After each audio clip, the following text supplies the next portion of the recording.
All right, friends, our next topic is dependency determination and integration. See, we have our scheduling is not only finding critical path. If we find critical path, we assume that every resource is available as soon as we finish previous activity. But that is not the case. Many times the following activity depends on previous activity.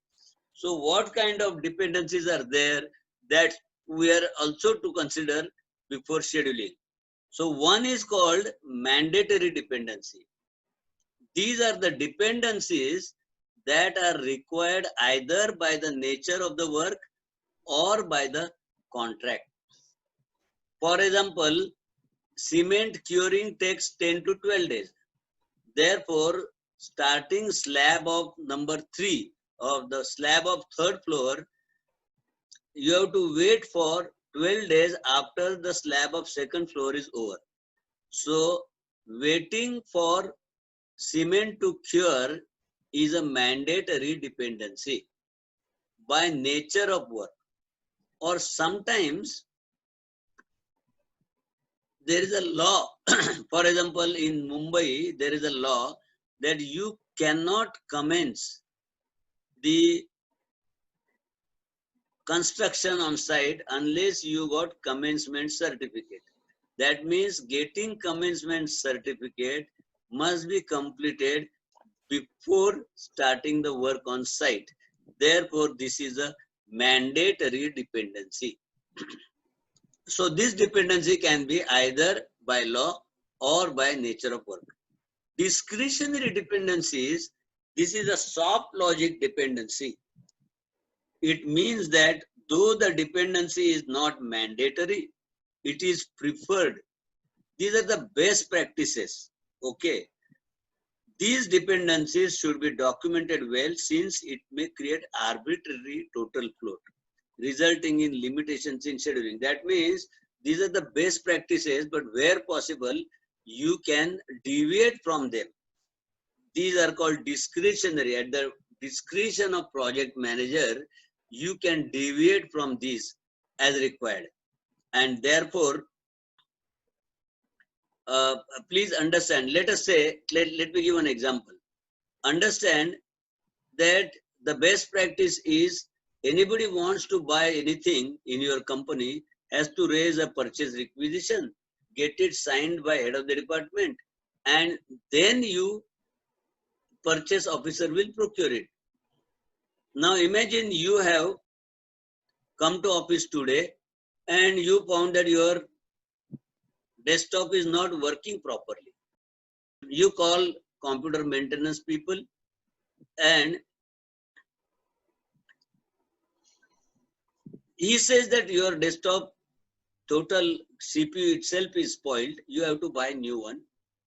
For that, you have to raise the requisition.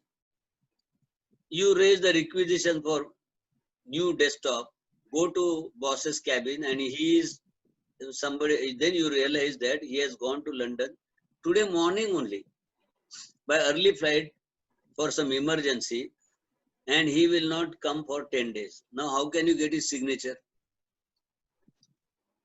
But still there is a way out.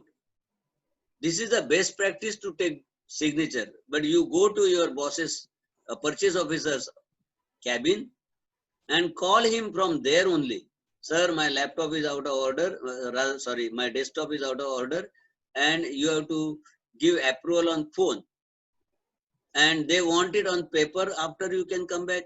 He says, okay, no problem. And your boss, Joshi, tells from London to purchase officer that please go ahead and buy that desktop and I am confirming it on phone just now and I will, after coming back, I will sign on your purchase requisition also. What have you done? You have saved 9 days. 1 day in any case lost, but at least out of 10 days, 9 days are saved and otherwise your mandate would have been lost. So you utilize your discretionary power to get permission on telephone. That is good enough, which can be kept on record also, or he can confirm on email also. So rather that is much official as much as the paper. So This is a discretionary dependency. There are many things you can take discretion and move on in that way. Otherwise, the projects will get delayed too much. External dependency means you are dependent on some external agency. For example, look at my hand. You have seen the port cranes which move on. They rotate around one point, and that resting point is called slew. This motion is called slewing motion, and that bearing is called slew bearing. Now, slew bearings are a ring bearings of about uh, 1 meter diameter, and they are not manufactured in India. So you got it imported from Escape Germany. They had told you that they will give you by 1st December.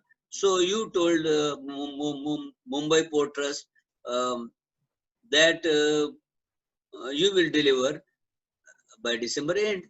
You require 1 month for assembly. But the slew bearing was delayed by itself by 1 week, 1 whole month, and you got it on January 1st. So obviously, you will delay it 1 month later. Therefore, you are dependent on external dependency on which you have no control. In such a case, you can tell your customer, sir, now the bearing has come late and I am really sorry, but I cannot do. The crane will get delayed by about 1 month. Please bear with us. And a customer may listen to you, or customer will influence bearing manufacturer if he can and get the bearing early for you. Okay, but if you inform them on time, then probably they will. This is a valid reason why your project is getting delayed.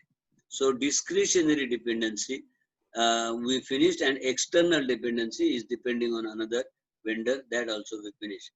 Internal dependencies are similar to external dependencies, but between two departments of your company. Your manufacturing, component manufacturing section takes 4 weeks to make components, and assembly section takes 1 week. So total duration 5 weeks. And you have told customer 5-week delivery, but your component manufacturing section only took 5 weeks. Then you can't do it in 0 time. So you will take 1 more week. So 1 week will be delayed. This is called internal dependency. But customer is not going to listen to your internal dependency, because he will say, you were knowing your people only you had delayed for 5 weeks, your one section. You could have put them on overtime or something, but then we can't accept it. But at least there exists an internal dependency also. So you have to consider all these while scheduling.